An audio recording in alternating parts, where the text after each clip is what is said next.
Welcome, comic book community. This is Robert, the comic book G-Spot Galvin speaking, and welcome. It's the midnight witching hour, the comic book with the hook show. I'm very excited tonight. If you can't tell, got some gloves on, a little hint for you guys. And I have some very wonderful guests tonight. First, as you all know, my main man, my brother, my co-host, none other than Jeff Comic 813. Brother, how you doing? Not bad, not bad. Excited for tonight? I am. Yes, I am. We got some pretty cool stuff tonight for everybody. So hope everybody stays tuned, stick around for a while. We got a nice show and a nice lineup for you. Before I start that though, I'm going to kind of surprise you as I go, and we're going to go boom, boom, boom. All right. So here we go. 1, 2, 3, and here we go. So now that I got you with the hook, it's time for a book. Now you're going to find this a little odd, but I'm going a little retro on you tonight. And this is going to be very funny. I found this over the weekend at a show. The A-Team, issue 1. Talk about retroness. I love it. It's great. So that's my book for tonight. And on with the next one. We got Jeff. Since I got you with the hook, let's get you with the book. Is Once and Future, issue 4. This thing has been getting really good. I've been really enjoying it. So if you guys haven't been reading Once and Future, I would pick up like the second prints, third prints, just to read it. It's a really good story. If you like the King Arthur, pretty much anything King Arthur, like the Holy Grail and stuff like that, that's pretty much what this is about. It's a little modern take on it, a little twisted take on it. Cool. So it's pretty cool. Yep. Now for my special guest tonight. They need no introduction. Awesome gentlemen. Excellent community members. My first guest tonight, none other than Mr. White Gloves himself. Brother, how you doing tonight? Doing great. Hello, YouTubians. It's Mr. White Gloves coming from you at the Robert Galvin, the G-Spot Show. The greatest show in the land. People out there ought to be amazed and astonished to see him on YouTube. Now, that was great. That was great. I got a hook, and here's the book. Ooh. This right here is going to be the 45 record of The Incredible Hulk. This book has a real special place in my heart. 1974. This book right here started me collecting books. This one started it all. Splash page, that's awesome. This book, I was in third grade. Third grade, had trouble reading, had a 45 record in it, and my parents bought it. I played that 45 record until I memorized this book and read along with it, and then I got another one and another one and another one, and comic book history was made with Mr. White Gloves. Love it, brother. Thank you very much. And our next guest in the panel for tonight, none other than one of my favorites, Mr. Whitewell, Alec. Brother, how you doing tonight? Oh, is this like copyright infringement? Hold on, let me take. No, it's not. Keep it close. But now that I got you with the hook, let me show you the book. It's Air Pirates Funnies #1. Sweet. Ooh. I'll tell you more about this in a little bit if you want, or I can talk about it now. I don't know how much you want to know now. Dude, go ahead, brother. It's all you. Go ahead. So, for those of you who may not know about this, this is not a Disney book, despite what it looks like.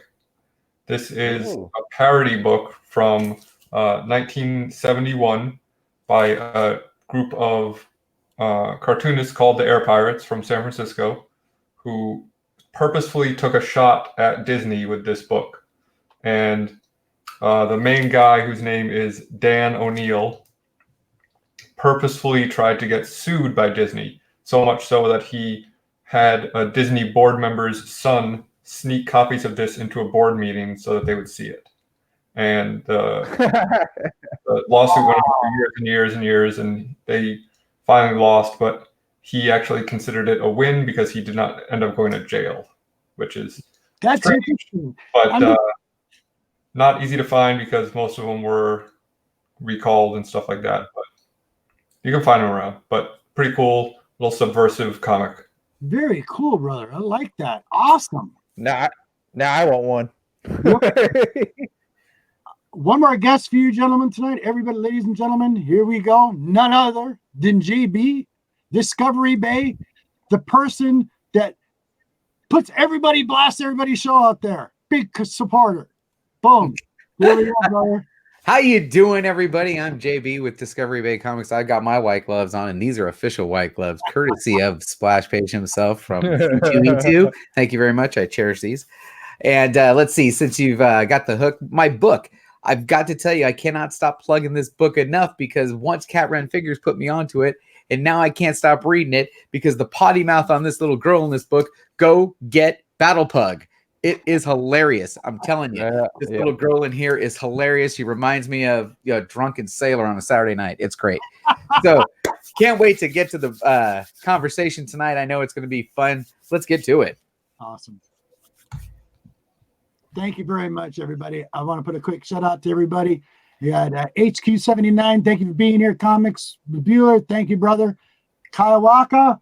Thank you very much, brother, for being here. Rob Worst in the house. Who Dat Comics. Diegon Comics is in the house. Thank you so much, everybody, for being here.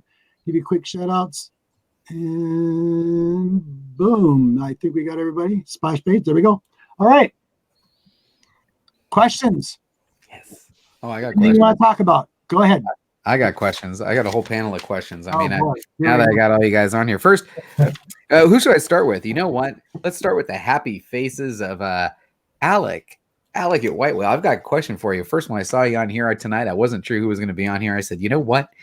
Now is going to be a great time for me to ask the question I've always wanted to ask of you. I know that you have written and created your own comic book. And some people in the community have been lucky enough to get their hands on it and have just said it's fantastic. So I'm sure I'm not the only one. And I'm sure there's some in the chat, including maybe some on the panel, who would also like to get their hands on this.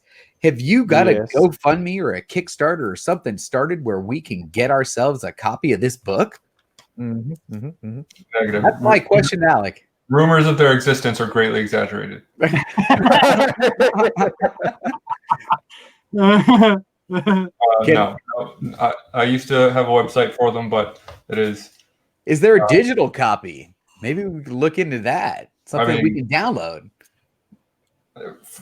You can hit me up on Instagram, and I will get you some copies. But there is no official store or way to quote unquote purchase them. All right. So I got a couple more questions, but we could rotate to the next person. Sure, go ahead. Next, okay. Go ahead. Splash Page Comics, man. I had a blast meeting you at C2E2, and there was something that you showed us that I don't know if the people in the community have seen, and I know for a fact Robert hasn't seen it. So you have got what you call a comic book reader. and it's something that it's designed for you to lay your comic book on so you can read it from front to back without doing any damage to the spine. Would you like to share that with the community? Because I know Robert's definitely looking forward to seeing that. Please. Well, as y'all know, I'm OCD about touching my books. Well, a lot of people don't know that I'm OCD when I read my books because, you know, it's like everything else. You got to be watching out for that spine stress. Spine stress on these old books will cause damage to these old books. So I got my little white gloves, noggin of thinking outside the box. Outside the box, that is. Perfect. And I built me a comic reader right here. This is how it fits. Yeah. I hope you can see it. Nice. And I lay my books in there, and I got my little page marker right here, and they are at a gentle angle here to where it won't cause no spine stress, and you can flip the pages. I use a corn dog sticks, which hadn't been used. And my goodness. Slide down these pages. Wow. That's awesome. You know, I'm OCD. That's when you're awesome. OCD, you're extreme. You know, Yeah. you gotta be extreme. So I got follow up. How does someone in our comic community get their hands on one of these comic book readers? Well, I'm glad you asked that, Bob. There we go.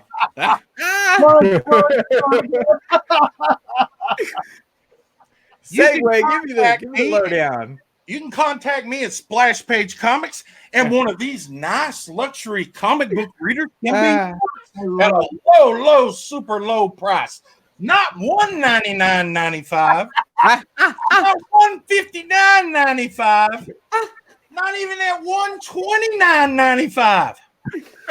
These extra super duper original. It's awesome. Oh, solid As a rock. You can even throw it out of the car going 2 miles an hour. I don't recommend that. If you do, take your book out of it. Take the book. That was great. Nice. That's awesome. So $100. Can you believe that? Just in time for Christmas. Black Friday deals galore. So you contact Mr. White Glove.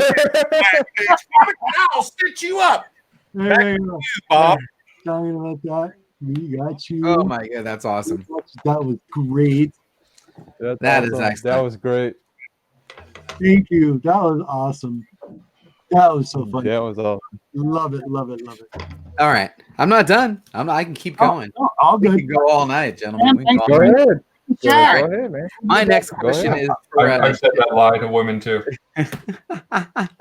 my next question is for Jeff. Jeff, man, I'll tell you what, Jeff.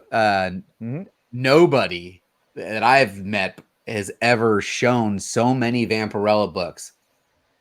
Do you know how many you have? And if you do, what is that count?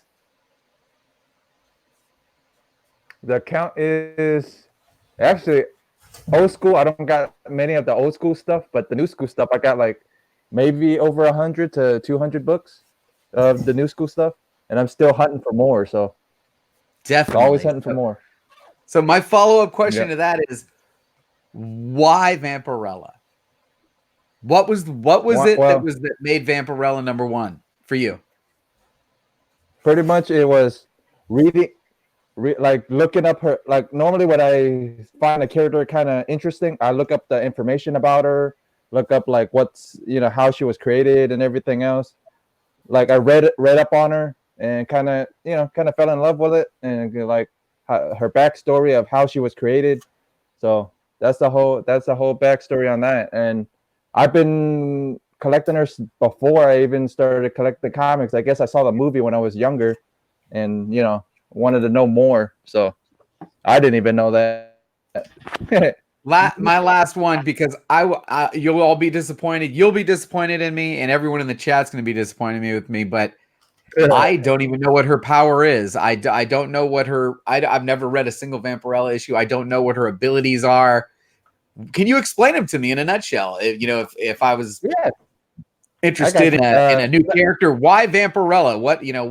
What should I be digging about her? In a nutshell, she's from a planet called Draculon, and she's not a vampire from Earth. She's from a different planet. She metamorphoses to a bat, or she has powers to where she makes you think she's another person sometimes too. She could do that. Ooh, okay. She has blood powers. Like she can control your blood and make you guys do things that you don't want to do. Do things that she needs you to do, pretty much. So she controls your blood. There's she got a bunch of powers. But if you wanted to read her, I would suggest reading Greg. I would Mark Millar wrote her. Alan Moore's run. Some other runs would be Grant Morrison's run. Like a bunch of good writers have written her. Even Colin Bunn's written her. I would recommend Colin Bunn's Vampirella versus the Reanimator. That was a pretty good read. So if you guys wanted reading suggestions, those would be dropping knowledge. Thank you very much, Jeff. That's great. I've got a follow up there. Oh, that's the biggest thing too. That's the biggest thing too, JB. It's like all of the Vampirellas. What is a good storyline? That's where Jeff can really direct you on a good storyline, because there's so many that's convoluted. They've done that a lot. It's really convoluted. Alex has a follow up. Alex got a follow up. What you got? Yeah, you said if we want to read Vampirella, what if I'm trying to learn Braille?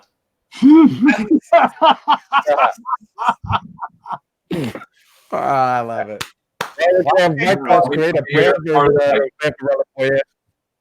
And now my final question for this round, but I'm not going to dominate your show, but it's for you, for the host. No, Robert, honestly, you and I had discussions long before your setup was complete. We were excited about what you were trying to do, and you kind of had a vision of what you wanted to do. And is this the vision? Because this is fantastic what you've kind of created here with your little late night community. Is this what you envisioned when we were having those discussions and you were trying to communicate, this is what I'm trying to do? Because this is very, very reminiscent of those discussions. And I'm excited for you. I'm proud of you. As a matter of fact, congratulations on this show, and the community that you've built, is amazing. So is this what you thought it was? And is there more to come? Hopefully more to come. Yeah, all in the works. Yep. I do now have the Nerdy Collective, and that's basically open mic. So anybody, you guys see me anytime you're live, you subscribe to me. People can come in and do a live stream, kind of like a lot of the other people. You're communicating, talking about new books, what's new come out the week, or what you found in an auction or in a flea market or anything like that. So yeah, it's been a lot of fun. I really enjoyed it. Miss G especially. Oh my goodness. Definitely. Congratulations on the show, and I'm just honored to be part of it. Thank you very much. Really. What else we got on tonight's agenda now that I've blown up the first 20 minutes? No, you're good. Well, I really appreciate it. You're good. Know that JB, you're 3 hours behind me. I know it's 10 o'clock or around 10 o'clock. Yeah. And both of my gentlemen here are like an hour ahead of me, all three of you guys. And so don't want to keep anybody super late if they got to be past their bedtime. That's why we have a late shift. So right away, Whitewell. What? Sorry. What is your truly, my question to you, I just do like this. My question to you is, what are you really passionate about this hobby that makes you very passionate about the hobby? Like, I get a little excited. That's why I always throw the scroll up. But what makes it for you? I mean, makes you happy? Yeah, I mean, you get my question, what I'm trying to get at. Yeah, like what at its core, is the thing that draws me to it, I guess. Yes. really, it's like the storytelling, and I don't mean the writing, but the combination of the art and the words and how people have utilized that Sure. to create an art form. Sure. You know, like so many people have talked about, I wasn't the strongest reader as a kid. I mean, I wasn't like a bad reader, but I also wasn't really interested in reading. Right. But comic books captured my attention and really helped me to find a different world that I could identify with. And you know, as I got older, I kind of started finding other more independent underground stuff and the different styles of storytelling and the different ways you can use the medium outside of just, you know, throwing punches and stuff. And that's what really kind of kept me going. Sure. Cool. So I've always liked your style. You tend to have a little bit of a darker side when it comes to certain books. Something I've noticed. Very similar to me. And I like That's awesome. It's kind of that rebelness in you. It's great. Mr. White Gloves, brother, please. What's going on around here? See something right now. What's going I'm on? so shocked, and you got to explain yourself. You are not a slab person, and I'm shocked to see a graded book on your desk. Yeah, what's the story on that? Yes, have you changed your mind? Once again, Bob's. This right here, graded book, I got from an auction. And this right here is going to be given away on my channel with a lot of other books. We're going to have a first prize, second prize, and a third prize. What? End of the season, we'll have a live broadcast, and we're going to be asking questions over my videos throughout the season. So you people out there better keep your ears on, because I got a contest, and to check it out, you go to Splash Page Comics and you watch some videos, and you may, and I'm telling you, if you miss out on this, and these people win these prizes, and you don't enter, and they do these unboxings, you're going to be kicking yourself in the. You know, I'm going to make it here first, guys. It ain't everybody that I give my books away to. I very rarely open the vault doors and give away my books. I mean, there's people in there in the chat that can back me up, and don't listen to them about me. I don't collect DC. The fake news, you know. Just, but anyhow, this is just going to be one of the graded books that gets given away. And we're going to have Silver Age, we're going to have Bronze Age, and some early Modern Age. Very nice. Can you tell us what that book is? Because it's really hard to make out what it is. Okay, this is a Teenage Mutant Ninja Turtles 9/6 number 5. Wow. That is. Let's see here. There you go. There you go. Right there. Boom. Yeah. Sweet. Look at that. You heard it here, guys. And don't ask me what their names are, because I'm just going to lie to you and make up names. You're all good. Now. What? You, JB. Yeah. Tell me what you got. I have been watching you, JB, since the very beginning with your girls. Yeah. And I watched you all the way back when you had the United States map in the background. Yes. I just took that down recently. Yes. Doing the pokes and doing. I remember that. Yeah. You were awesome. And thank you. Appreciate that. You evolved, and you're evolving continuously. You're changing. Always changing, looking for something else. Yeah. Motivating you. What motivating me? Come on, man. If you're watching me, you know the midlife crisis is motivating me, of course, right? Yeah. I'm at home with the kids, taking care of the girls, and just kind of the only one in the background. If you look at his back wall, he's got a Hulk 181 that he won. Yes, I did. Amazing. Yes, that was and then Alec and I both won it from that Spider-Man booth, right? Wait. So did, there you go. Yes, very nice. Right? Sweet. I know you guys. I'm really excited, but it's like I am very happy and honored all of you guys being here tonight. It's a really big deal to me. I'm a big admirer of you guys, and I like to show a little bit different side from a comic book perspective in a community. And you guys, you're real. You say the way it is. You say what's on your mind, and you don't let people change that about you. And that's freaking awesome. And I highly admire that. Look at it. Thanks, Rob. There you go. But I have my one thing, and Jeff knows me really well, and it's like my one thing is I like seeing content when it's your own and you're showing your thing, what you're passionate about, not being what I call the sheeple. You're doing your own thing, you're doing it your own style. It's like something I learned from like Mr. White Gloves over there. You're not into it and you feel it and you don't want to do a video, don't do a video, don't do the thing, and if you're feeling about it, then do it. You're not obligated to do something all the time. You know what I'm saying? No, yeah, that's kind of what I felt. Even with my show specifically, I mean, and I am bringing it back next Monday, but there was part of me that felt obligated to kind of do this. But then in reality, hey guys, this is a hobby, man. The little girls are number one. I'm supposed to be taking, that's focus in the house and taking care of all that. And if I squeeze in the YouTube, yeah, we squeeze in the YouTube and have a good time with it. And that's what I'm doing now. Just, we get it in when you can. If I can interrupt for a second, Absolutely. I'll tell you something about Discovery Bay.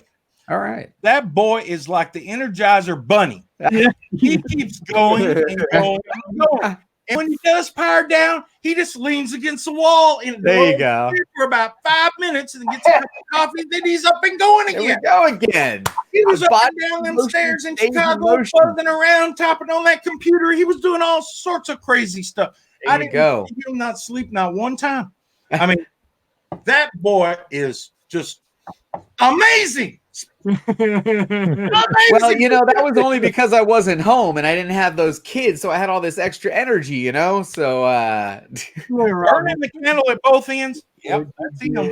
Thanks, I appreciate it, man.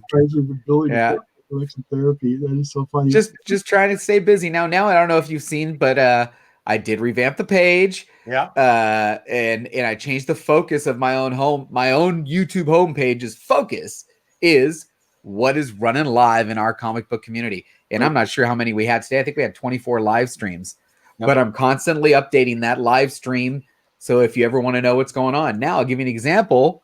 Some of these things are actually posted several days in advance. A week ago, 2 weeks ago, someone says I'm going live.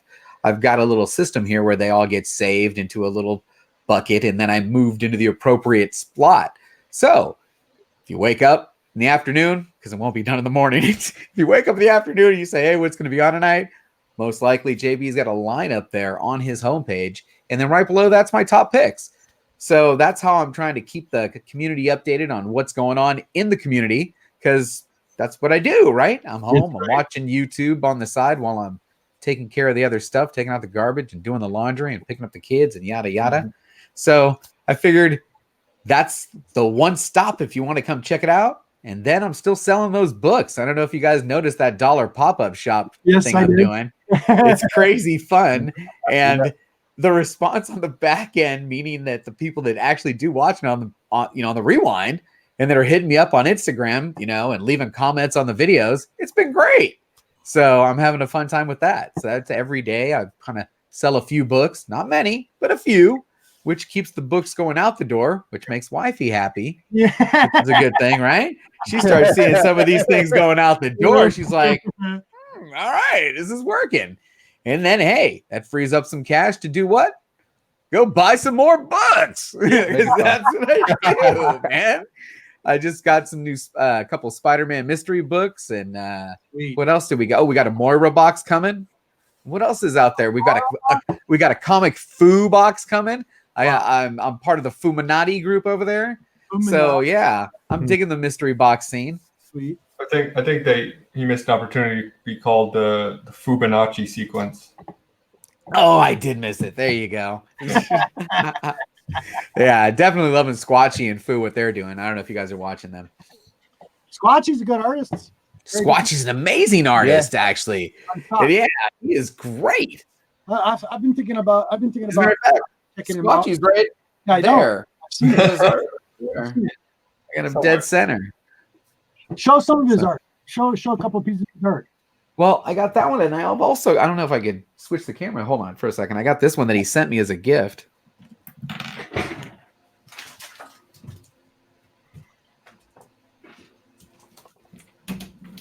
So let's see. Alex Trebek. Really? Oh, He Squatch did did that. Oh. Wow. Hold on. I don't know if you can see that. That's a Squatchy original print there. Right. That's a print of his Wow. painting. Yeah, he's actually got these as prints. This was number 25 of 25 he had done. He painted that. That's cool. I'm assuming he painted this Of the print and then original. had it made. Yeah, of the original, and then he made it into a And then he print. had it made. But I got that one in the wall in my little Star Wars section, which I haven't debuted yet. But it is coming because there's a whole section of Star Wars. And there's a big contributor from the community to my Star Wars section. His name is Mr. Farr. And the Funko Pops that are heading this way. The Funko Pops that are sitting over here unboxed. My brother's So, oh yeah, I bought some Pops. Yeah, he's unreal. Yeah, Yes, I bought a lot of Pops. So, and a lot of them were Star Wars. So, and it's going to complete that section because hopefully we're going to do some Star Wars stuff here coming up next month. Excited about that. We've been talking about this for a long time about Star Wars and Star Trek coming up, especially Jean-Luc Picard. I'm pretty surprised. I'm really excited for that. I'm next Friday on Black Friday episode on Downright Nerdy Podcast. I have season 4, I believe.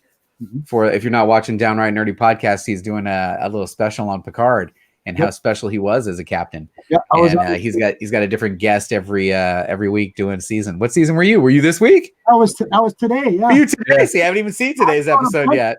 I had a bunch of stuff. We talked about a bunch. I love it. So yes, this is cool. Yeah, he had plates and Robert had plates and everything. Yeah. Yeah. Tons of stuff. Picard's the What best. was that, Alec? You said? So Picard's the best captain. Yeah, come on. By Hands far. down. Come on now, Kirk. Kirk was the best. He was Kirk, with come the on. women. Kirk was a kind of- Yeah, man. Kirk was lucky. See, that's the problem with Kirk. I like him too. Don't get me You know wrong. them little round fuzzy balls that was on the Enterprise? Yeah. There was only one that started. Kirk got busy and they flooded the ship. Nice. Very nice. Very good. That's awesome. Because literally, he would like screw almost anything that walked with 2 legs. By the way, Chris Barrett, I 100% agree with you. I basically got Disney Plus. Well, I got kids, so I was going to have to get Disney Plus anyway. But I got it for Mandalorian. If anybody on this panel is not watching it, go watch it. I enjoyed it. I thought it was fantastic. This last episode 3 was awesome. Anyone? Mhm. Yes? No? Maybe I've read so. episode- I'm not watching it. episode 3 yet. Yeah, I'm not watching it. I am watching it. I'm watching. I've not seen episode I'm 3 yet. watching it. Yeah. All right. Not feeling it. Yes. No spoilers. Right. It's good. Right. No spoilers. Okay. Good. Very, It's no episode. Right. It's episode 1. I'm being hopeful with a lot of stuff with Disney right now. Hopeful. Okay. So I understand the family orientated stuff, but what I've been hearing from these subscription services, they're going to be changing some of their network for more adult orientated stuff. So it's not all kids Mhm. in May or June. So Disney's going to have more of their the PG kind of rating kind of showing for adult audiences, you know, because I mean, Disney's, Yeah, but all the rated R stuff is going to be on Hulu. That's what that's they're leaning towards, is everything that's adult oriented is going to Hulu, and then everything that's kid oriented is going to Disney Plus. So, like, I think when you sign up with Disney, they give you the option of adding Hulu and something else, ESPN, because they own all of that. Then, so Disney owns Hulu. Is that what it is? Because Disney owns ESPN. Yeah. Yeah. Well, there you go. So, I mean, it's still Disney. They own They Fox. call it. So basically, you're telling me that Disney Hulu is going to be the adult stuff. more of their adult content, correct? But So like, at least you're giving us a choice. They're not just like, because I mean, if you really seriously think about it, I mean, look at the Netflix like Punisher. Wow, that was like Right. extremely over the top awesomeness, but it was like visually it was very, because everybody wears about that. But I don't think we'll ever see anything like the Punisher on Disney Plus. No, that's what I'm saying. That's pretty hardcore. But at least give us a choice. Don't Splash. Are you watching? You watching Mandalorian, Splash? No, I don't have that channel. Don't have the Disney thing. I've been waiting, and probably at the end of the month, I've got Netflix, and it don't have nothing on there, so I'm fixing to let it go. So I have a big question, and this is Splash Page next. Splash Page, on your tour, what was the most exciting thing? This gentleman went across the United States to check out comic book stores, comic book related stuff. What was the most exciting thing you came across on your adventure? And I know you're doing a video series on it, you talked about it, but could you tell the public about that? A bank robbery. What? Seriously? A bank robbery? A bank robbery. Wow. It will be coming to you live. Oh my goodness. Splash Page Comics. Not live, but pre-recorded, But still cool. Instead of live PD, it's going to be live Mr. White Gloves PD. Wow. I was on the scene, on the spot. I was there. Film at 11. Nice. Film at 11. Now, Mr. Splash Page,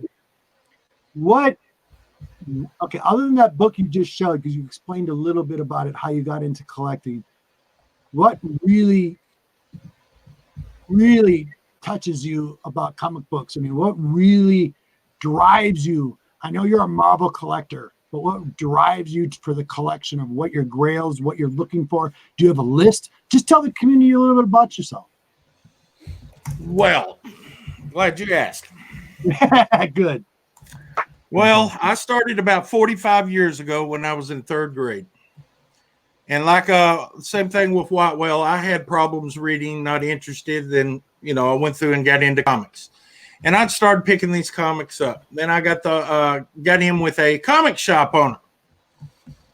And he took me under his wing, and he loved Marvel. He was a real eccentric. And he told me stories, and I ended up working in his comic shop every time I went to my LCS.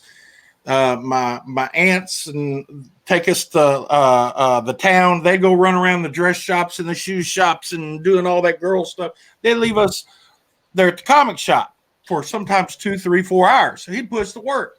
He'd tell us what books to pick out, what to look for, the artist, the writer, the greats, the golden age stuff. He'd tell us all that. So I got an early education on this back in the 70s.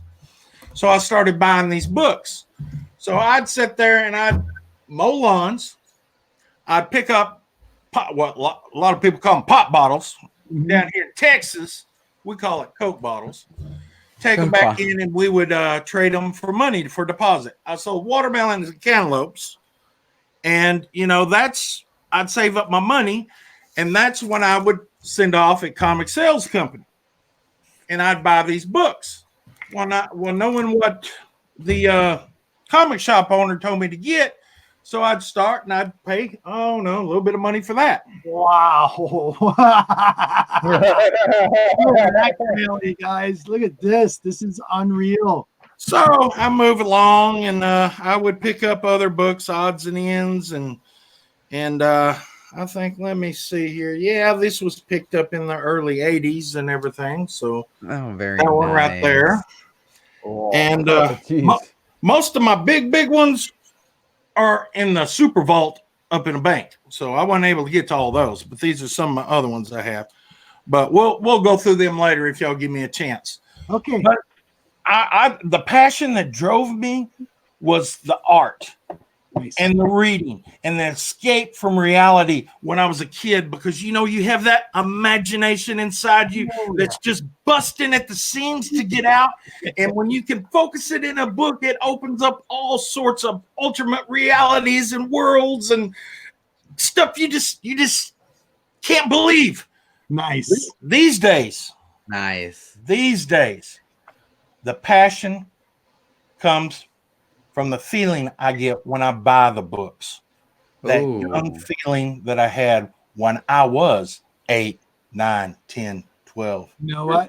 I hear you clearly there. That makes a lot of sense. That's how I feel. I can open up an old book Give it the old white glove, No. big nose smell. Mm.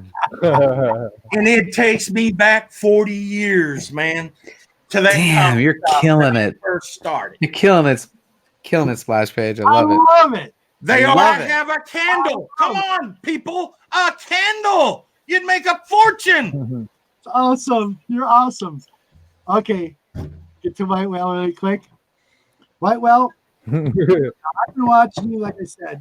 And I watched you, and one of my favorite episodes was with a Grail book that you got from none other than TJ Slab Dragon Watson. Oh yeah, this one right. That was such a sentimental show.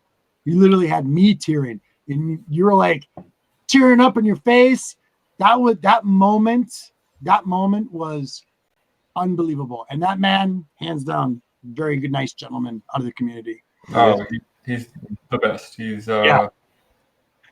I mean, you know, I have said this before, and I think I even said it that night. Is that, you know, as much as I appreciate the gift, you know, his friendship means the world to me. So Big time. that's why it means so much, because it's a representation of that, more so than what the book is. So how is everything going now with yourself and your life? I know you did a move. You actually moved. Yep, I moved down to Florida. How's the weather down there? It's pretty cool. Just kidding, it's really hot. Jeff, do you have a question for White Whale? Yeah, not really, because Discovery actually asked mine was because the publishing. No, but I can twist the question a little. So how was it to publish your own? Yeah, how was it to publish your own title, Alec? An incredible amount of work for very little reward. Okay. Like, in all honesty, it like making a book by yourself is a tremendous amount of work. The reason why, you know, most books are done by multiple people is because doing everything by yourself is grueling.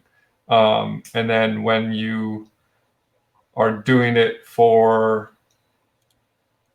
you know, without a publisher or anything like that, you're really not making any money on it. You're going to conventions, and maybe you do pretty well at a convention, but after the cost of the travel and the table and everything, and in between those conventions, it's pretty dry. So actually trying to make any sort of living or any sort of even monetary gain on it is pretty much impossible. Like, unless you hit it just right and someone takes notice, but you know, you really have to do it for the sake of doing it. Exactly.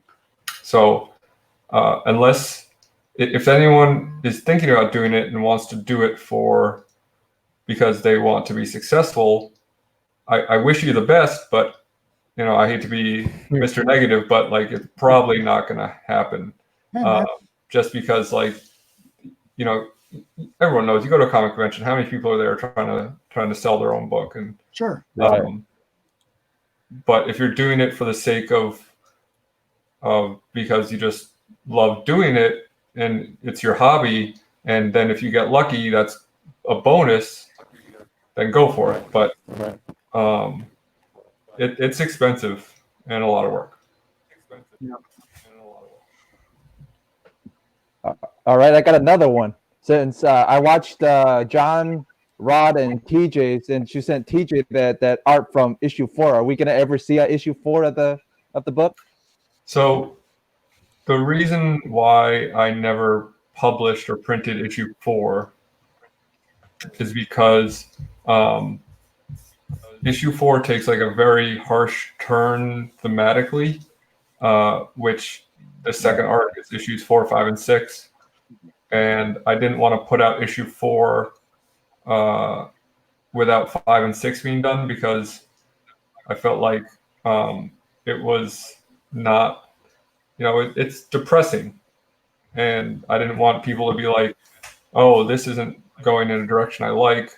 And I never ended up, and that's kind of when I fizzled out doing it. So that's why it never got put out. Okay. But the whole thing is written. It would have been 13 issues, but I don't know that it'll ever honestly be finished. All right, I'm going to throw a question out there really quick here, and then we're going to get into, let's see here. Let's put it out here. Where are we? All right, this is a general question. This is for my three guests. Jeff, you don't have to answer this, but for three of my guests, I usually give a question all the time because I know Jeff gets sick of it, but it's cool to hear it. And I want to hear it differently from I'm not sick of it. Good. Have any inspirational thoughts or ideas for the community as collectors or whatever it may be? Anything that rings, just hits you in the brain. Anybody who wants to say an answer to that? Because I have this question asked a lot of me. And just wondering, how do you guys? Any inspirational thoughts or ideas for the community alone? I got a song. Awesome. Ooh. Come together right now. Yes. Nice. Sweet. Very nice. That's Boom. rocking it. That was Inspirational thoughts or ideas. I've actually had a couple of people ask me, should I do this? Should I do that? And my answer is always yes. Yes. It doesn't matter if you're going to do the same thing that Bueller does. It don't matter. You're going to do it different than he does. Right. Get out in front of the camera and just do it. Because you're going to have a good time. It's fun. Mhm. And guess what? When it's not fun, you just kind of stop doing it. Yep. And it's not a big deal. Exactly. And you just go back into the chat. But if you're thinking about doing it and you're scared, don't be. Just do it. Just get out there and do it. It's fun. Mm-hmm. And I think the best part of our community, and if we could get more of it, is this. More opportunities for people to come together in the live setting to chat with each other. I mean, you guys are on the other side of this country. I'm not sure, but there might be somebody in our chat who's not even in this country right now. Yeah. And I think that's amazing. The fact that we're creating content that, is drawing in viewers from New Zealand and from Canada and from the Dominican Republic. I mean, it's amazing. Yep. So just do it. We need more. We need more of it. We need more content. That's what I want. When I first started, which was now, it was, I believe, August of last year. So, over a year now. Back then there weren't too many like this. I feel like this year has really been the boom of comic YouTubers, as far as I can tell, which is great. But the first person I started watching was Reggie. Yep. Back when he had, I don't know, 300-400 subscribers. I remember that. How far he's come too. But I messaged him on Instagram, and one of the questions I asked him was, is it worth it? Is putting in the effort and the time worth it? And I mean, absolutely it is. Because, like Discovery Bay just said, if, this isn't television, we're not in competition with each other. This is just us having fun. We're all here to help each other. You want to go live at the same time as me, you go live at the same time as me. I don't care. Like, I'm not, looking for ratings. I'm just here. And if someone likes my show and they want to watch it, that's great. If someone doesn't, I get to hang out with John and whoever the guest is and have a good time, without anybody watching. So, do it for yourself and you're going to have a blast. If you're doing it to try to be like a successful YouTuber, eat weird stuff. Because you'll get way more views that way. Right. Yeah. Jump off a house while reading a comic book. You'll get 1 million views. Yeah, but if you do it like this, and we're talking about, we've created friends in the community, right? You get in the community, you create friends. Now, what better than to hang out with your friends? Yep. How do we hang out? This is how we hang out. Boom. We get together on basically a video phone call where we can all chat up, show each other our books. And oh, by the way, we're going to do it live in front of the world. And if you want to come in and comment while we're hanging out with our friends. That's awesome. Great. Where else can you do this? I mean, I'll be honest with you. I love my neighbors. I got a great court. My whole community here is amazing. Ain't nobody in here reading comic books. I got no one to talk to. You know, we sit around the bonfire and they're talking about this, that, and the other. And they look at me and I'm like, did you read the new Hickman run on X-Men? My issue. And they're like, what? What are you talking about? What's a So, yeah, exactly.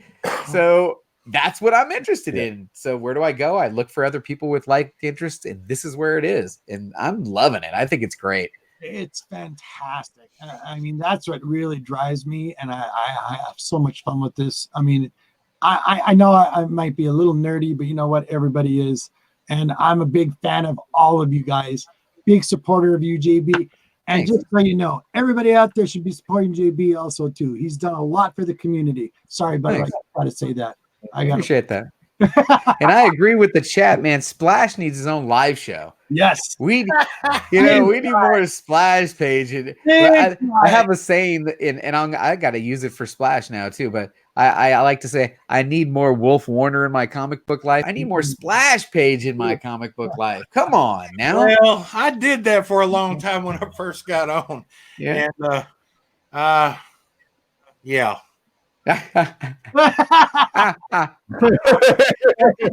All right. But you know, that's not out of the No, just- question. You never know what tickles Mr. White Glove's fancy. That's right. You never know. There might be something that come up. And if I could add just a little bit to that community thing, just a tiny bit. Go ahead, brother. This community, making these videos, meeting new people, chatting. Then you actually go out to get to meet these people live at these conventions. And you Yes. meet up with somebody. Don't be afraid.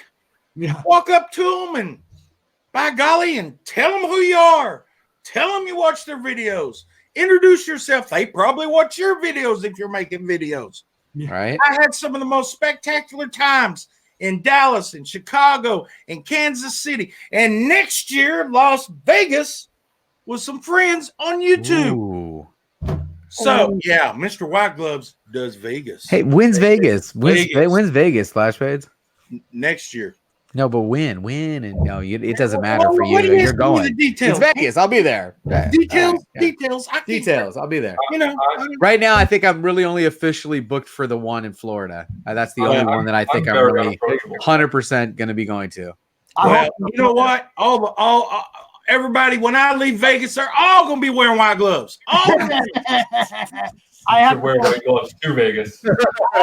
Robert. I have to put a special shout out really quick for somebody. Yes. Sarah, I love you. That's my Aw. daughter with my one grandson. I love you. I haven't seen her in a long time. And I just want to say thanks for coming, sweetheart. Anyway, Wow, so- Sarah, you should be very proud of your father. He's put together something very special for our community. thanks, guys. Okay. All right. I want as soon as I see her pop. Oh my God. Yes. My daughter. You're coming to MegaCon, JB? Yes, I am making my way. Well, I'll be honest with you. So I've got this timeshare thing, right? You know, I'm 47 and I got this timeshare thing, and I have not once put my name in on the wait list and it not come through. So I'm on the wait list, so hopefully it comes through. But so I'm kind of banking on that. As of right now, that's going to be the booking, the boarding for my trip out there. So I'm excited because there's a lot of YouTubers to meet out there. This one's going to be good. I mean, the first one was Chicago. The second one was Baltimore. But this Florida one looks like it's going to be. Well, half of YouTube is down here. I know. It's going to be outrageous. So myself looking forward to meeting everybody down there. Honestly, if we're going to have that many people, we're going to have to figure out something that we can book, you know? Do we try and get a karaoke room, or I know Alec loves karaoke. Do we want to get a karaoke room? Do we want to get a bowling alley? You got to have something where we have room to mix and mingle and get people together. Hey, you know, karaoke with the pole, you know. The pole. I've already talked to Jeff about this. I'm like, I'm going to have the hell of his time trying to collect everybody. I'm going to have to, here's a buck. Wait right here. Here's a buck. Wait right here. Yeah. I have to collect everybody. I want to get a huge photo op of that. That would be amazing. It is Orlando, JB. There's plenty to do. I know there's plenty to do, but trying to get as many people together in one spot. I mean, that dinner that we had just in Baltimore was 2 tables wide. That was a 16, 18 people. Yeah.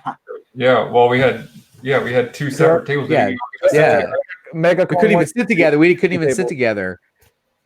So Thompson, how you doing, brother? Nice to see you. Biggie says he wants to play basketball at MegaCon. Well, MegaCon's going to be doing big. Biggie, Oh, yes. Biggie's going to be there. Biggie's going to be there. Yes. He's in trouble when Miss G comes down there. So, if you guys haven't checked out that video, you'll have to check it out. It was pretty good. We love Biggie Shaq. Okay, my last question for tonight, and then we can talk about whatever topics you guys want to talk about. Whitewell, I want to get you in the conversation of some of your books. Same thing, Mr. White Gloves, the same thing. Okay, so after I'm done with this, I don't want to keep everybody too late, and I know this can keep going. My last question is right here. Give me 2 seconds here. Sorry.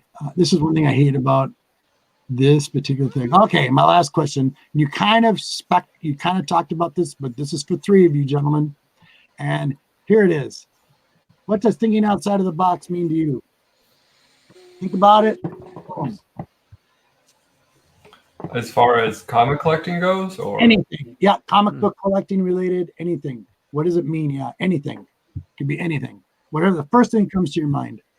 I mean, for me, it basically means that you don't listen to everybody else necessarily, and that you just make your own decision. So, I'm a big champion of independent comics, and I think far too few of them get read because everyone is worried about absolute carnage, and you're the villain. Yeah. And if that's what you like, that's fine. You're not wrong. Right. But maybe if you do want to think outside the box a little bit, I made the joke in someone else's stream earlier that I said I'm done buying Marvel and DC because they've really earned the name the Big Two. Making a poop joke there. Yeah. Because at 9 out of 10 books I read by them, I don't enjoy, and 5 out of 10 or 6 out of 10 indie books I do. Yeah. So I think just finding your own way, whatever that is, and if that is reading Spider-Man, X-Men, and Batman, and that's what you really love, that's great. But don't just do that because that is what is put in front of your face. Right. That's pretty good. That's good. Very, very nice. I like that. When I think of thinking outside of the box, I think of evolve, change. Mm-hmm. I think it's constant change. I think my collecting habits have changed drastically in the last year. And I think everyone should look at best practices. I mean, you know what they say. If you want to be successful, you look at the people who are doing this thing successfully and look at what they're doing. And they're giving you advice. They're literally telling you what to do. And I think it's about time that I started doing that. And, I don't need however many crazy ass number of short boxes I have of books that I'm probably not going to go through. Let's keep the ones that you read or you still want to read or that you collect because they're dear to you, and everything else got to go. It just doesn't need to be here. Yep. So, and I wasn't thinking that way originally, and now that's my thing. And maybe I'll change my thinking later, but right now that's the thing. Think outside the box. Yeah. Okay. Very cool. Mr. White Gloves. Chris Barrett, real quick, says. Meanwhile, 90% of Image titles bring the Browns to the Super Bowl every issue. Yeah, I don't. For the record, I don't consider Image indie. You don't consider Image indie, really? No, definitely not. There was a conversation about this too, White Gloves, the other day. I was actually watching an interview on this, and they were saying that they consider it being a third party, same thing what we're talking about here. Why don't you consider them being indie? What's the factor? What, they make too much money? I mean, what is the thing that tips the scale that, oh, you can't be indie anymore, you're not in my club, because why? It doesn't have anything to do with money. It has, for me, it comes down to something that is probably pretty silly to most people, but they have their own section in previews. If I'm not mistaken, do they not? That makes sense. One thing That's only freaking makes sense, man. Why you gotta be so simple? Yeah, that does make sense. But It makes sense. He's like, they got their own fucking section, guy. Is it true though that they, as a company, give more to the artists and the creators than compared to Marvel or DC? Sure, every book done by Image is creator owned. Yes, which, that's what I like about them. Which is great, and you get some really good stuff, and you get a lot of turds too. Yeah. But being creator owned and being indie are two different things. To me, like true indie stuff is stuff that is published by the artist or the writer. So someone who is doing and that's not entirely true, because there are small publishers who publish other people's stuff that I consider indie, like I don't even know if they're still around, Kitchen Sink Press. Oh God, I remember them. Slave Labor Graphics, like all those publishers of the 80s and 90s, those were all indie publishers. But IDW, I would not say is indie either. No. I mean, IDW and Dynamite have like major franchises. They like IDW has G.I. Joe and Transformers, and Dynamite's got Vampirella, I mean, right? Vampirella and James Bond, and they're not independent publishers. They're corporations. Okay. I mean, and again, they put out some fine work, but I'm just trying to, like, for me, and I know a lot of people disagree with what I'm saying and say that Image, like anything but the big two, is independent. And that was my biggest thing with me. That's what really attracted me to that, because I figured that what I liked about that company, just per se, is exactly what I was talking about. Because I believe in supporting the artists and supporting the writers. I mean, look at yourself. That is part of a little small project you've worked on your book and your project. That's what I'm saying. That's why I was asking that question, because that's what I like about that company. The artist, the creator of the story and the art, they're getting a little bit more funding from that. You know what I'm saying? Yeah, absolutely. And certainly, like, if you get your book published by Image, you're going to have the best shot of doing what you want to do and making a living at it. Yeah, instead of doing too much. I don't begrudge them or anything. I think they're a great publisher and they do a lot of great things for the industry, but independent it's a muddy question for me. Gotcha. Mr. Whitewell, anything, brother? I mean, Splash Page. Splash Page, sorry. Yes. Well, all right. Most of my life has been trying to figure out how to get in the box. What people always told me. I knew that was coming. Bam. That was great. That was great. The only thing I can tell you is what I've done. When I was younger, I was outside the box because I was reading comic books. Mm-hmm. I was outside the box because I was OCD. I was outside the box because I tried to figure out how to do other things that people weren't doing to their comic books to protect your comic books. Henceforth, the vacuum sealing of the long boxes. Oh, that was awesome. What? Yes, that was awesome. If you guys have not seen that, by the way, if you guys have not seen that, you've got to see it. It's amazing. That's a ending. So he took a whole long box. He had them. They were like 19 years old. Splash Page, tell them the story, please, because that was an awesome show. Back in the late 90s, I decided to figure out, how am I going to protect these books? I got bags of boards, got them in a box. Well, everybody says, the air, you need to have them sealed up and everything. So what I did, I found these vacuum storage bags, the space bags. Back when they first come out, I put my whole long box in there and I zip them up, take a vacuum cleaner, suck them all down.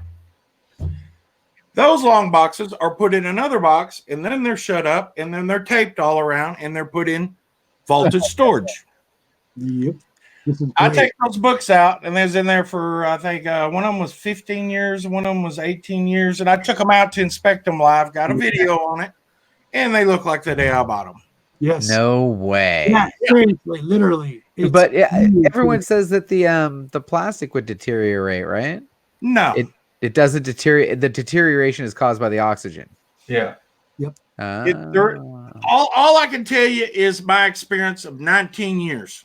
Wow. I mean, as far as I've known, I'm the only one that's ever done it.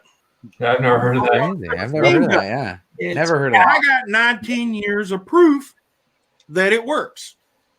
I mean, it doesn't surprise me because, I mean, air is the thing that damages comics. So if you suck all the air out, So now every time I get a long box full, I go through my patented Ronco device manufactured process of vacuum cleaning my boxes, sealing them down.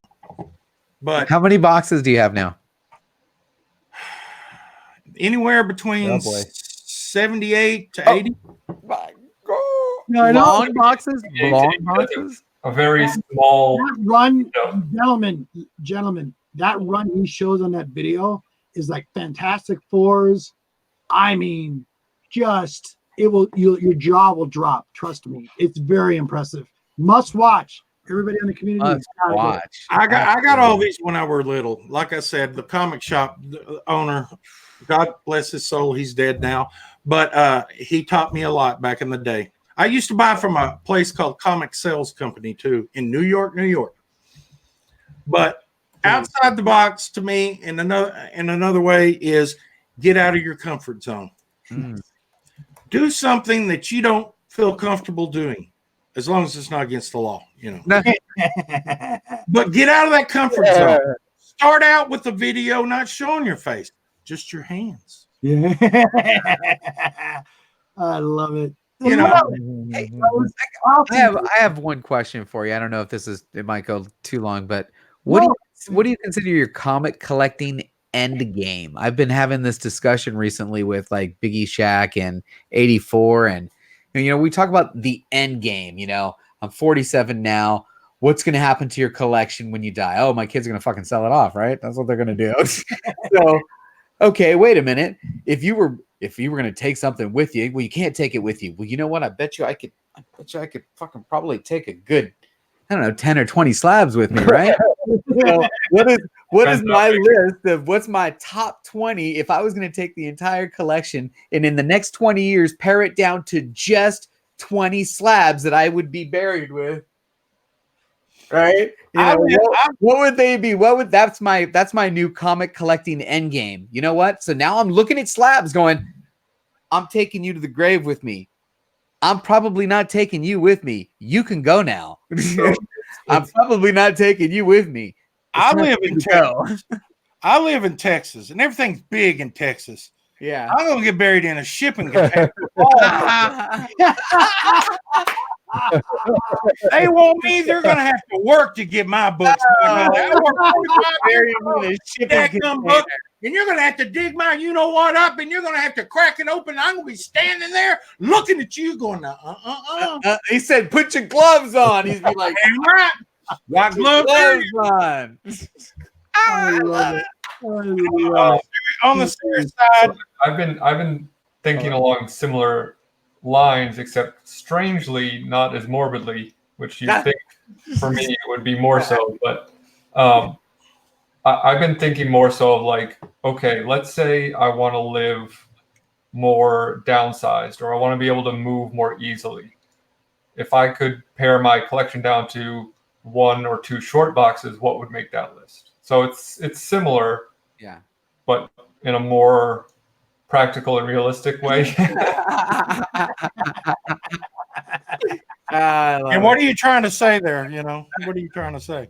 So your end game, that's your end game. You're going to get it down to 2 short boxes. Well, I don't know if I can. Flashface says my end game is I'm getting a shipping container to get buried in. I don't know if I can ever bring myself to do that, but it's certainly something that crosses my mind to say, like, which of these books is truly important to me? That's what I'm trying. And which do I just have because they are, like, I'm thinking about selling this. And I've had this for a long time. But Oh, nice. Yeah. how much do I really care about Deadpool? Really not at all. Not at all. So why are you holding on to it? Because it's a modern grail and a huge key book, and it's like a cornerstone of a collection for a lot of people. And Right. but I would wait till is the it- next one because I don't they're know. trending down. I don't know. How about you, JB? What's your big thing? No, I told you I want to pare the whole thing down to 20 prime sick ass slabs, that in the end. But right now, my goal is to complete. Okay, you guys know the thing about my dad and the whole comic books, right? So my dad got me started on the comic books. I recently, actually, remember now, my dad was in the military, and his mother threw all his shit away when he was in the military. Right. So when he was taking me to the comic book store and I was buying, what I thought was the hot new thing, which was the X-Men, he was actually buying Silver Age books. So all the shit that I have here that was his were books that he was buying when I was a kid. And he was telling me, "You're buying the wrong shit, kid. This is the stuff you should be buying." I'm like, "Dad, you don't know. Wolverine's the best. He'll kill anybody." I didn't know. I was a kid. So my goal is Spider-Man, X-Men, Fantastic Four, and Avengers, 1 to 100. Will it happen? Hell to the yeah, if I'm using true believers and facsimiles to fill in the spaces, because that's what I got to do. Come on, let's be realistic. Yep. I'm not getting ASM 1. I ain't getting Avengers 1. I know Kavi just popped an Avengers 1, which is absolutely amazing. Unless I win one in a waffle or a Spider-Man booth box, it's probably just not going to happen. But I've been filling in with true believers and facsimiles, and I'm cool with that. Sure. Now, Can I ask you a follow-up with that? yeah. You talked about how your dad said, like, "Oh, you shouldn't be buying this, you should be buying that." Yeah. And, financially, yes. But That stuff wasn't all that. I think it goes back to kind of the question we all ask ourselves, which is like, what's the right and wrong way to collect? And it's always just like, what do you love and what do you enjoy? So if you loved reading X-Men back then, was it the wrong thing to buy? And I'm not questioning your dad. I'm questioning like how we look at buying books now. Yeah, I don't think it was the wrong thing to buy when I was a kid, because you're right. I did enjoy reading those. Now when I'm older and I look at the collection with more of a dollar value associated to it, and what do I want? Do I want this or that? It's a little bit different. Man, I wish I was buying the books that my dad was pointing out, the ones that he was buying, or I wish he was actually taking care of the ones he actually bought instead of just leaving them in a pile next to the nudie books. If he would actually have bought a couple bags and boards, I had them. Why didn't he? My shit was bagged and boarded. But hey, that's for another day. Discovery, that's exactly what the comic shop owner had taught me, and that's why I picked up the old books. And it wasn't, I read the old books and I fell in love with the old stuff. And when the 90s come out, I was so sick and tired of the gimmicks that Marvel was putting out. Mhm. I stopped collecting the old stuff or the 90s books. I went back to buying the Silver Age stuff again.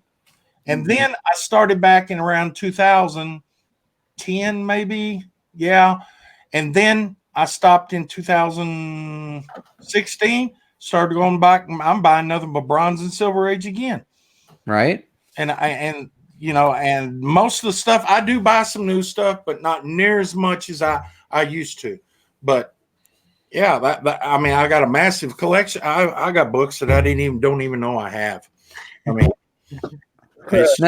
modern. What are you buying? What are you buying every week, guys? I know I'm buying still. I posted on IG. You know what I buy? I'm getting somewhere between 10 and 12 books every week, modern. Yep. What are you guys getting, Alec? How many modern books do you get a week? Honestly, it really varies. Like some weeks 2 or 3, some weeks like this week I bought a really ridiculous amount. The week before that, but what's a really ridiculous amount to you though? Double digits or like 20? Double digits. Okay. What was But- your favorite for the week? What's that? What was your favorite for the week that you liked? I was just talking to TJ about this the other day, or no, earlier today. I am starting to question why I buy books every week, because I read 2 books a month. I just keep buying them, saying, "Oh, I'll read them eventually," and I just don't anymore. Yeah. Well, I get 3 books: Immortal Hulk, Guardians of the Galaxy, and what was the other one? Immortal Hulk, Guardians of the Galaxy. Oh, and Silver Surfer Black.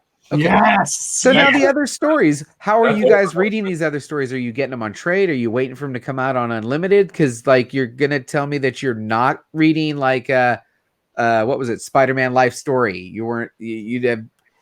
There's a lot of good stuff out there that you're just gonna miss would. out on. Ain't worth it. I mean, They ain't worth it. You I'd don't rather read it at all. I'd rather spend my money on the Silver Age. I enjoyed those Silver Age books back then. I enjoyed reading those better. That's something where I've been kind of transitioning slowly, and I've been really focusing on older books. So a lot of my older stuff growing up as a kid, and that's what I've been focusing my collection on now, and weeding out a lot of stuff. I used to be buying my monthly bill for comic books and new comic books, and I stopped doing this 2 months ago. It was probably about $250 a month. I was dropping books. I'm still probably about 2. Yeah, and that gets, and all of a sudden you're just getting overwhelmed, and you're not reading every single issue. It's either a cover buy or something like that. I was getting Well, I've pared the cover buys way down though. Oh, I actually have been reading I I'd say the last month I've read every single thing I've bought. sorry, So Alec. I've been pretty pumped on that. I said I limit myself to 1 cover by a week. Yeah, that's good. Yeah, you gotta. Now, question of the regular stuff that you're buying, are you buying cover A's or cover B's? Because I'm finding I'm buying more cover B's. I'm buying all straight cover A's. Straight cover A's. I knew you would, Splash. You look like just a straight cover A again. straight A's. What about you guys? I always buy whichever B. cover speaks to me, like whatever the artwork is. It just seems that the artwork's better on the B's almost all the time. I mean, especially for the DC stuff. I mean, that's kind of the point of their B covers, right? Yeah. Yep. Yeah. For sure. That's one thing DC has changed a little bit. They're kind of sticking with the 2 instead of the multiple 21 freaking copies of one issue. What are you currently reading right now that's the best read? What's the best? Are you in the X-Men run and Guardians? Is that the best read? Is he going to throw me some Vampirella? Once and Future, absolutely. Granny kicks some ass, huh? You can say that at 1 a.m, right? Yeah. Yeah, Granny kicks some ass on Once and Future. You guys are free to speak through mine. Alec, what's your top read It's right now? adult orientated. What's that thing that you're actually going to the LCS to get? Ooh, hold on. Strange Skies over East Berlin. You knew he was going to do that to us. I have no idea what the hell that is. Wait a minute. That's really cool because you know what, Alec? I got a question for you. Do you watch any have you seen The Man in the High Castle yet? Yeah, I watched the first season. What It was did you excellent. It was very good. I just got somebody hooked onto that. I watched the entire. It just finished. This is the last. Excellent. If you guys haven't seen it, on it. it's a must watch, you guys. Yeah, very good. It's almost scary, but it's good science fiction, good drama. And one of my favorites, the co-producers, director of Ridley Scott, has made that. Great story drop. Sorry, I gotta say Last one. What are you most looking forward to that's coming out? If you you've read in the previews or you see that's coming up, that you're like, oh yeah, that's the next story that's going to break that I'm interested in. Or I'm most looking forward to the new writer of Batman. There you go. I want to start all over again with Batman and see if we can pick that up. Jeff, anybody? Nobody's looking for anything. I'm pulling something out to show you. Okay. I'm not looking forward to nothing but living another day. There you go. There you go. Barbarians digging Middle West and Oblivion songs. Still going strong, those 2 titles, huh? Middle West and Oblivion I songs. got really lucky tonight because I read that Die first couple copies. Ooh, premium format black label. Okay, now, so Mr. I don't want to mispronounce his name, but Evangelon buying premium format black label. Where do you get bags and boards for these, man? Where do you store them? They don't fit in magazine these bag boxes. boards. And so now you got to buy magazine something like box holders. Yeah. I find This was actually yeah. Yep. You All right, do. what you got, Alec? What are you going to show us? If this ever actually comes out, this is what I'm excited about. Nice. What is that? I've never heard of it. What's the This furthest is by, place from here? Matthew Rosenberg and Tyler Boss, who did the comic Four Kids Walk Into a Bank. And Matthew Rosenberg has done a lot of Marvel stuff. And this was a preview edition of a new image book that came out at New York Comic Con in 2018. I've been waiting. And it was supposed to come out in October, and I don't know why it hasn't, but You keep getting pushed back, I heard. yeah, it did. But when I bought this, I have three of these in 9.8. It's limited to 200. I have the only 3 9.8s. Oh, you won the hunt on this one, didn't you? I lost the hunt on this one. You lost the hunt on this one? There's only 3 in existence. What the hell did you lose to? Yeah, what did you lose to? I don't remember. Oh, don't go that. Come on. Everyone remembers the bad beat. Everyone kind of called me that it wasn't like it was just speculation, so it wasn't like cool. Oh, I thought it was pretty good. Cool. Nice. Yeah, because the one 4 Kids in the Bank was really good too. So yeah, 4 Kids Walk in the Bank is awesome. Yeah. But on that note, it's 2:20 here, so I think I'm gonna call it a night. I want to say, Alec, thank you very, very much. I appreciate the invite. It was a great pleasure hanging out with all you fine gentlemen in the chat. Thanks for staying up so late, and hope to do it again sometime. Thank you, Alec. Hopefully, I get to see you in real life one day. Yeah. That'd be awesome. Bye, guys. In April. Good night. Thank Later, you, Alec. See you later. Keep your white clothes clean. It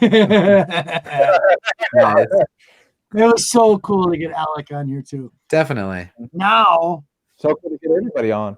yes, absolutely. Now, my biggest thing, and this is some questions I've had asked multiple times, and I want to ask Mr. White Gloves. Brother, tell people why you do not slab books. Well, Even slabbing books.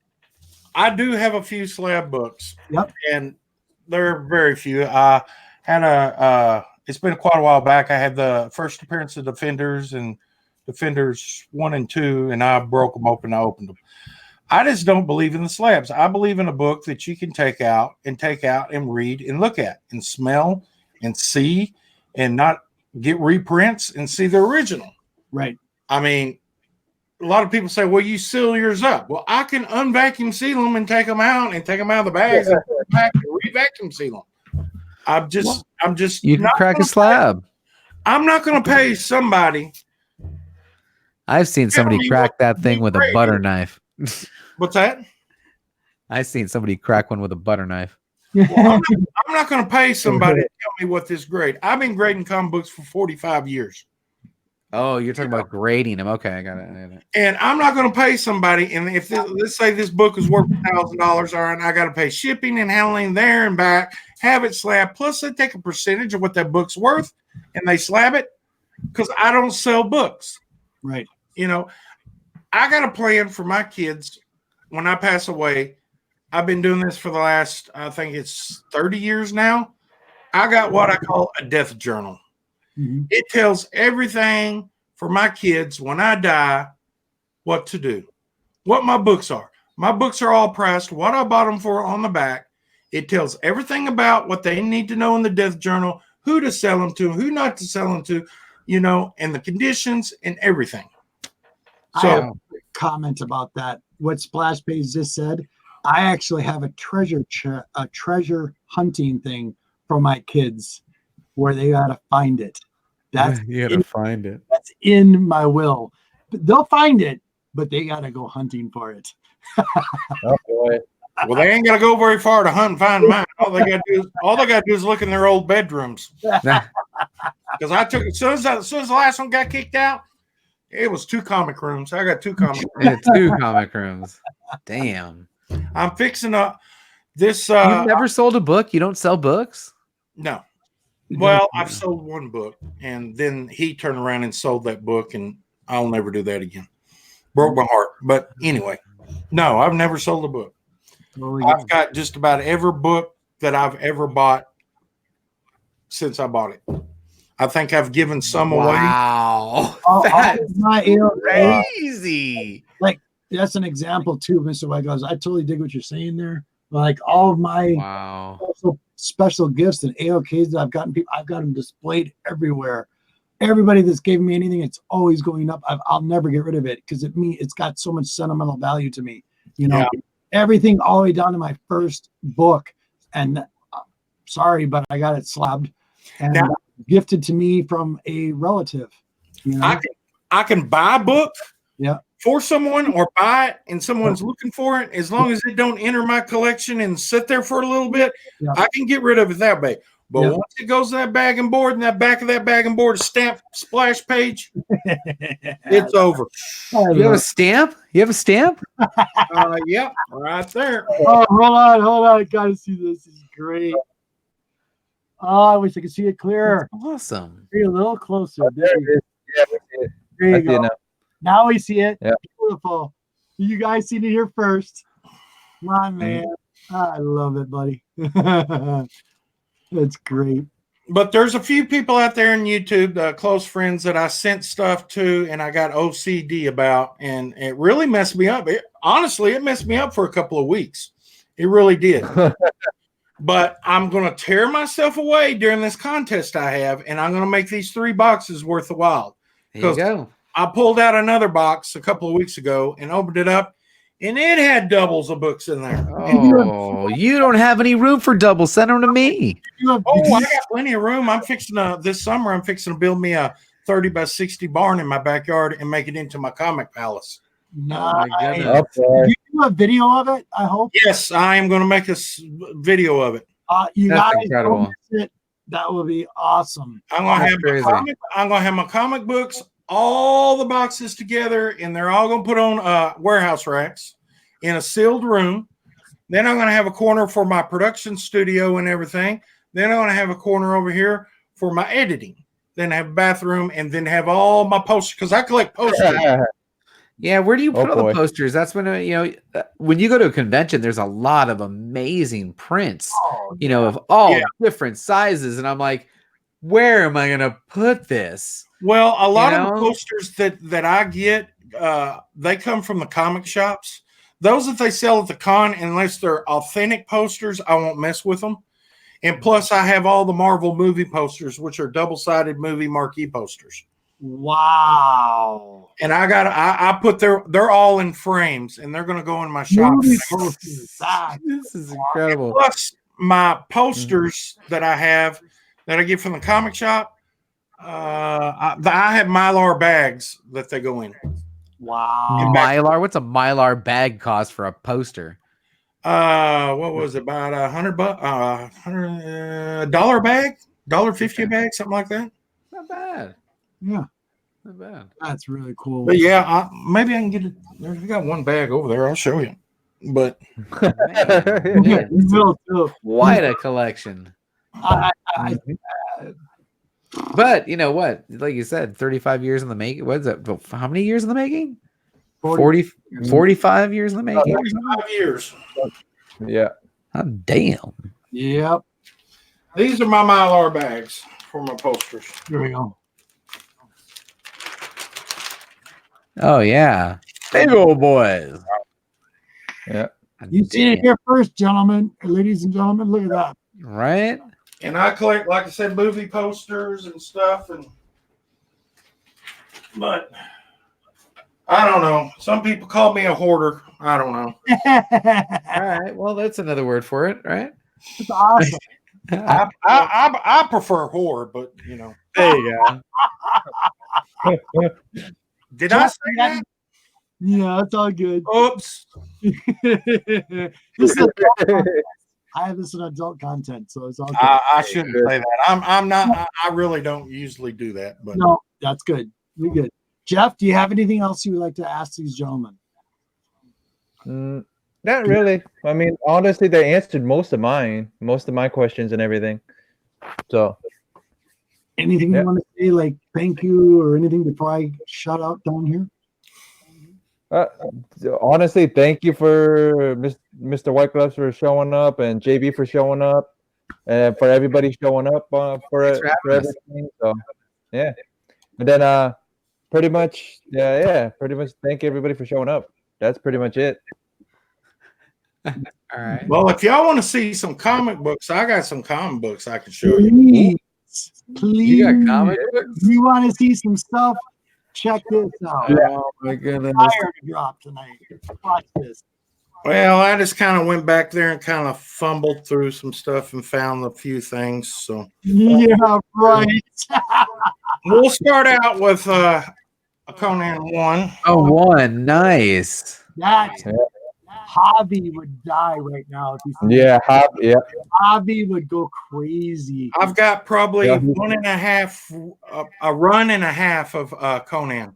White Gloves, could you show that book one more time, but just put it up a little closer so people can see it? I just in case. Look at that. Look at that. Javi's gonna be shitting a brick. And in your opinion, just out of curiosity, White Gloves, what is your grade on looking at that? That's probably, this was a storage unit find and cost me about $25. Okay. So I'm probably looking at a 7.5 on this. Now, question: do you write that, or I know you stamp when you do your intaking? Do you put a grade on there? Also, are you grading them at the time that you're intaking them? I have a book that it's a checklist book that I check. I don't use the phone because Here's the cool thing, JB. He's old school like me. He writes everything down in his collection. Yeah, I got a checklist that I write everything in. Check I used to. My hand cramps. I still do it, and I learned a long time ago, and I follow what he does. That's awesome. Mm-hmm. Oh, Iron Man #1. Here we go. Wait a minute. It took me years to buy this book because I hate that cover. Yeah. I hate that cover. You don't know how many opportunities I had to buy this book.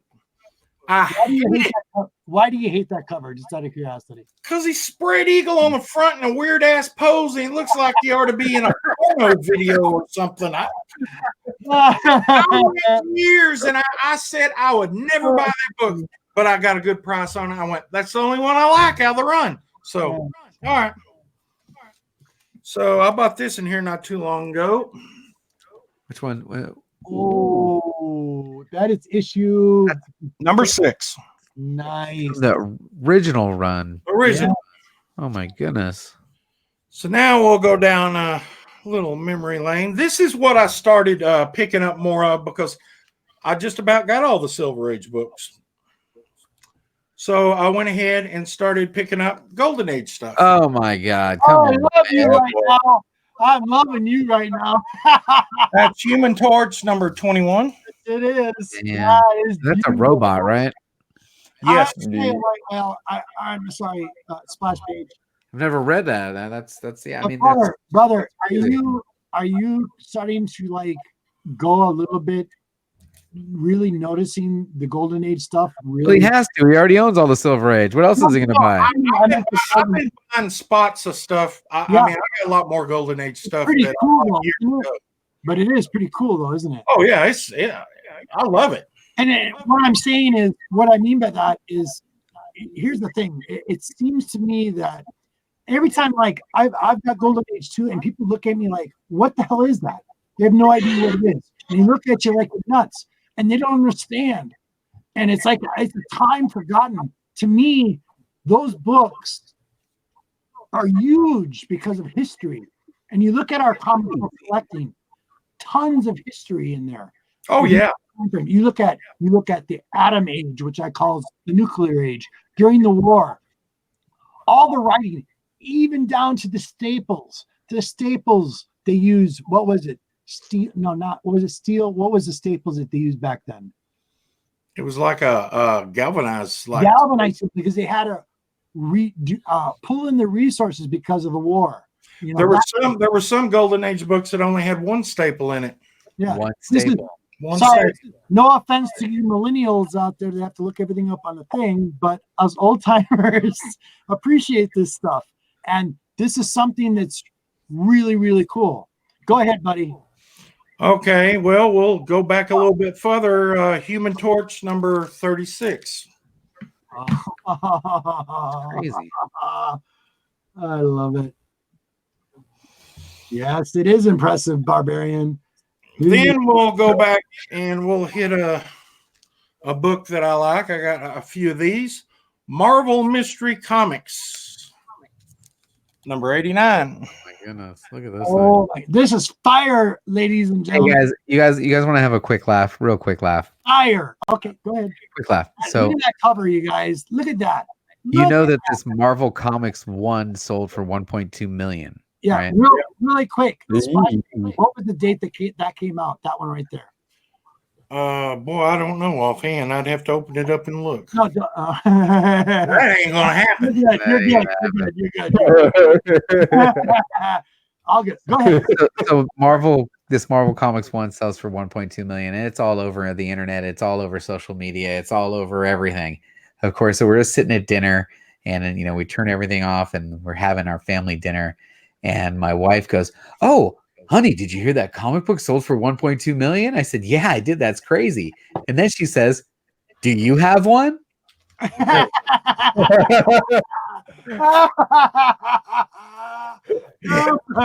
Come on, man. Yeah. Oh, Last sorry, page man. can make us look all sad tonight. I'm just letting you guys know right now. Splash page is the man. Oh, he's killing the game right now.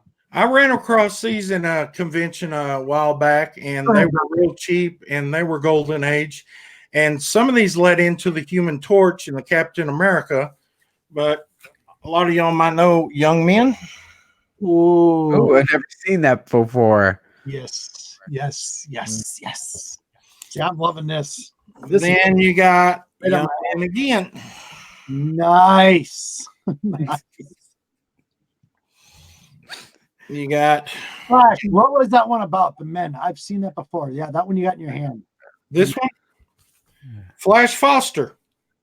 He was a race car driver. He was like they had the three different stories in one book. They had the ghost story, a fighting story, and no, they had 4 stories. Flash Foster, army story, then a ghost story, and then a fighting story. And Flash Foster was a hero in a car that always was racing and running people off the road and trying to do good. Sweet. This is another one right here. Very nice. Very cool. That is so awesome.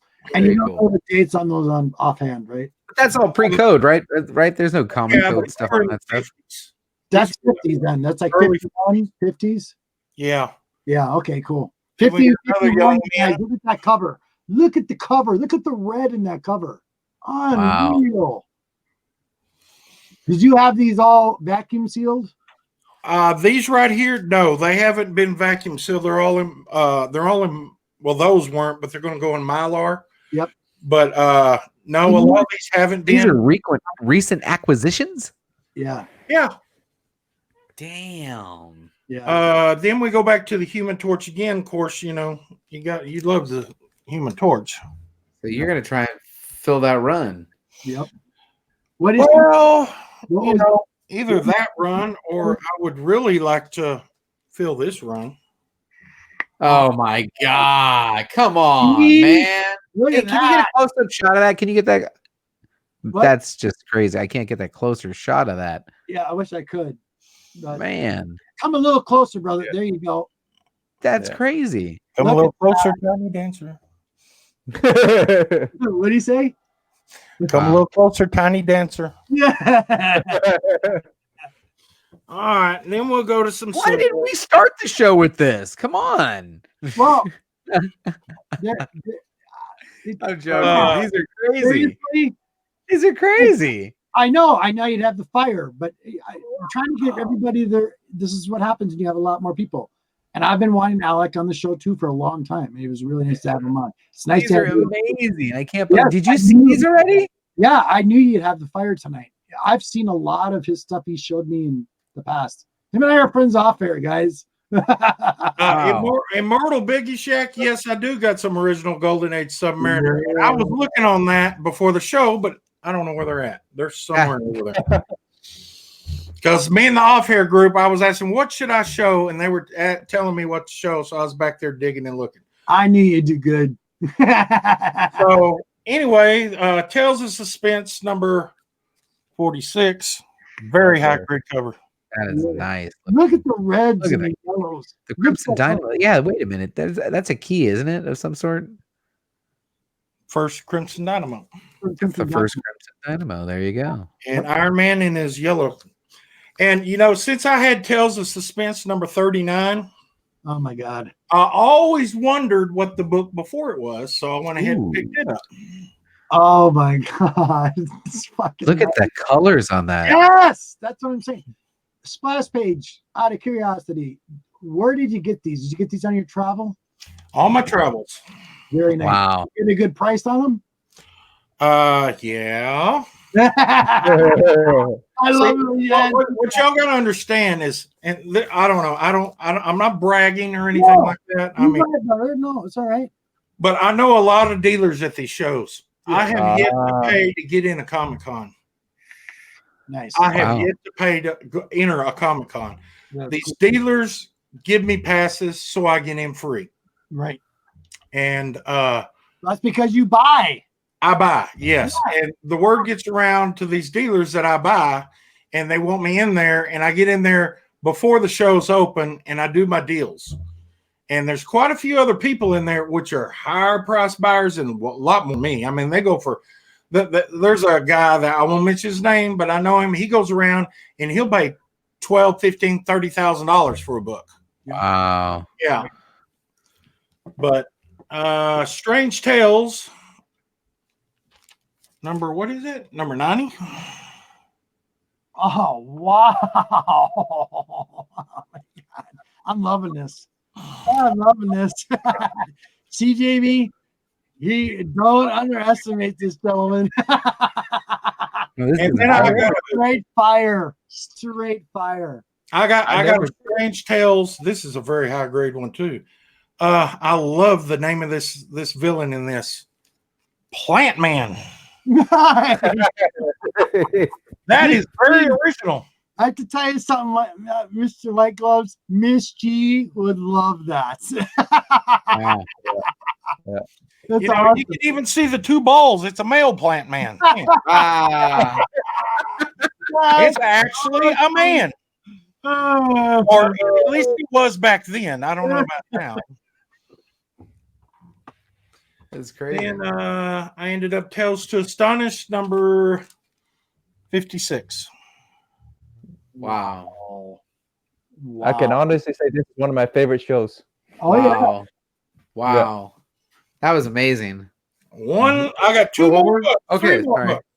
And I got to do a tribute to DC at last. And I know in the chat they call me a DC collector. I am not a DC collector. I just buy collections that have DC. They always say all or none. All right, I'll take them all. Number 55.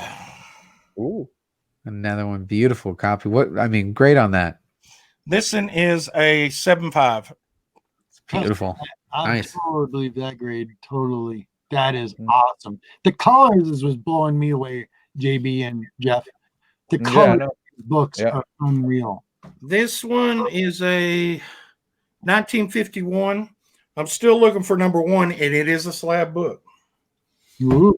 I got such a good price at it that I seen the raw ones, and this one was cheaper than a raw one. So, you know, I would have went with the silver slab too. What do you do? I mean, it was a better grade and it looked better. So, Marvel Boy number Nice. Marvel seen Boy. that one. I never heard of that one. So Yeah, that's no cool. one heard of that one. There's What year is it? What year? 1951. There's a Marvel Boy 1 and a Marvel Boy 2. After that, it went to another book. So Man. on the CGC census, Mr. White Gloves, is that about $500 or more? I have no idea what these are worth. I don't collect them for the money. That's my kids' jobs. There you go. There you go. You guys, see, that's what I'm talking about. Keeping it real. It's his personal collection. You see what Mr. White Gloves and everybody on this panel tonight, especially Mr. White Gloves. Thank you very much, buddy. He's giving you the total his honest thinking about books, why he collects books. Look at that. I mean, that is some classic stuff. You can't beat that. I mean, that's phenomenal. Sorry. Go ahead. Hey, that's cool. Go ahead, brother. Go ahead. This I promised Ray D that I would show this book. Cool. They accuse me of being DC collectors all the time. I bought this book years ago for $25 at an antique store. There's a little story about this. There's a whole bunch of other books that were there, and this book was there also. I went home to get the cash money, come back. Somebody had taken all the other Superman books. DC. I was going to buy every one of them. There's about 15 of them. And this book was hid under another magazine that they didn't see. So I paid $25 for this book. Detective Comics 114. Ooh. Oh my God. But you were ready to buy them all. Do you know? Yeah. I knew what Golden Age DC was. Do you know what? Thorough is going to watch this Wow. show. If he sees that, he's going to die. Wow. Yeah. That's one of his favorite characters, the Joker's Detective Comics. Well, that's He's a dying. great appearance of the Joker. Show that one more time, brother. Look at that. Look at that. And it's a black cover. Wow. Wow. Sweet. And what issue again, buddy? 114. I think it's a 1941. Wow. Oh, man. I can't remember exactly. That's awesome. But that's a few books out of my vault that I got. And like I said, the White Gloves Across America Season 4 Midwestern America tour that took me all the way to C2E2, all the way back to Planet Con, all the way back home. There's plenty of books. I got probably 3 long boxes and 20-something videos that'll go along. Sweet. So nice. So the whole time out of all those books that you showed, only one was DC. yes. Yes. Yeah. Yep. I do have 4 or 5 long boxes of DC back there that are in the 70s, 60s, and 70s DC. Flash, Green Lantern, Superman, Batman. I mean, I've went through them on the off airs with some guys in there, and they really want them, but I'm not going to get rid of them. My comic shop really wants them. I mean, I'm not a DC collector, but they've been in my collection long enough to where they're mine. Nice. Well, yeah, understand. But couldn't you take that money and buy some more Golden Age Marvel? Well, then I wouldn't have those books. So I just save up and buy the Golden Age of Marvel. Oh, that's great. Then I got the Golden Age of Marvel and those books. That you don't collect. Awesome stuff. Thank you so much for sharing that. That was amazing. Now, I'll watch that. I'm gonna have to watch the rewind just to watch that section again. That was awesome. One of my favorite shows, Robert. This is one of my favorites so far. we need to have Mr. White Gloves back. Yeah, dude, you got to get him on every week. Anybody. Yeah. I will put you in touch with my people. Come on, people. My people.